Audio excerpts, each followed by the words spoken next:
I know life can suck sometimes, but I'll show you exactly how SpongeBob tackles these challenges and how you can emulate what he does too. You don't have to completely change your personality either, and you don't have to fake it. It's going to come naturally, and you're going to feel better after watching this video, so I don't want you to miss out. Let's just quickly talk about the life of SpongeBob. So the biggest factor in SpongeBob's life is his work. He wakes up, he says he's ready, he goes down to the Krusty Krab and works there for a decent part of the day. And the main thing I can take away from SpongeBob is how present he is in his current moment.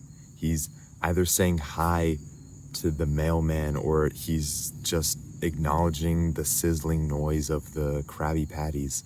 He's saying hi to the customers.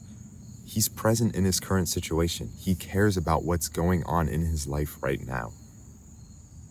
He says hi to Squidward as well. And the interesting thing is, Squidward lives a pretty similar life to SpongeBob. He works at the same exact place and he's neighbors with SpongeBob. But how is his mindset on life so different? He's completely different. I don't know what else to say. He's actually, it's genuinely surprising how two people can live the almost identical life. They can literally be in the same location, work at the same exact job. I know that word might have offended some people, but seriously, how are they so different?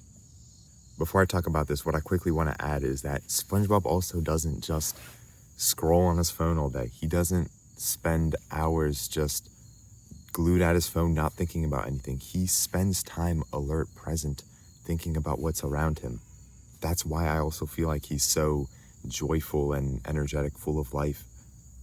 That's why I feel like he enjoys all the little things and doesn't have his dopamine depleted. If that's something you'd also be willing to have, you'd want to be more focused, alert, present, enjoying your life more, living life to the fullest. If that's something you'd want more and you are tired of keep wasting time on your phone over and over again. My name's Timothy, I'm 17. I hope these videos can help you a bit. Consider subscribing, it's free, it'll really mean a lot to me. And if you want, you can join the free community in the description where there's hundreds, if not thousands of people, all like us, trying to grow, share ideas, get it better, reduce their screen time. It's amazing. I don't want you to miss out.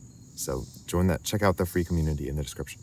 And by the way, I want both of us to acknowledge that SpongeBob is still human. I'm still human too. I'm not perfect at all. But the fact that SpongeBob, even when he cries, he's upset, he's mad, in general, I think we could both agree, in general, he's a positive person. He is optimistic. And what does that do as a result? It makes him a lot more happier. He actually gets more work done. And surprisingly, he gets more opportunities done.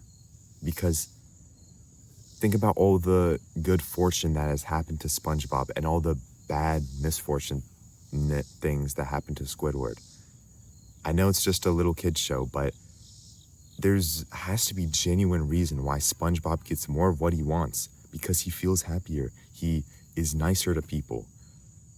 He cares about the present moment when Squidward just dreams about some different life where he can move away from everyone, where he doesn't like anyone, where nobody likes what he does. It's probably all for a reason.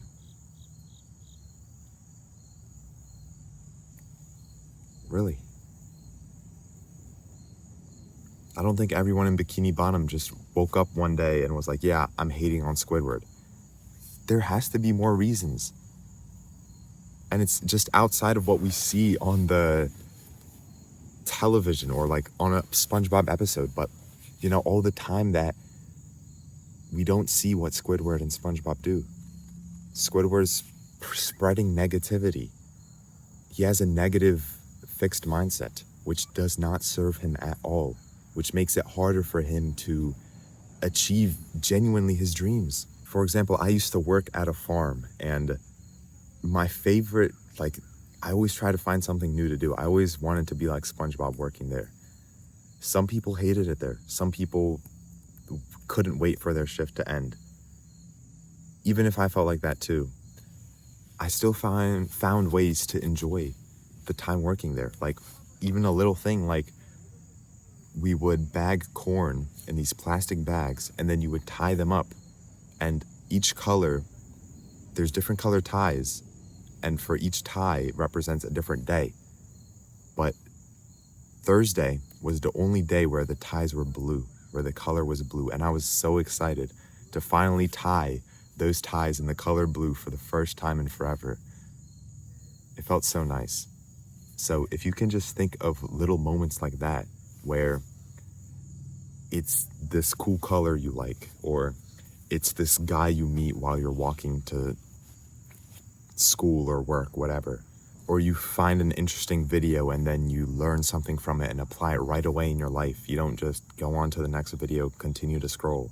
So what is the genuine meaning behind all of this? The meaning of SpongeBob and Squidward and how their lives are different, and what could we actually take from this besides just thinking of it as a little kid's show? I feel like it can be a lot deeper than that. And I'm not going to go too deep to the point where it's like, hyper fixating about everything and like making a bunch of theories, though they are interesting, the SpongeBob theories. But what I'm trying to do is learn stuff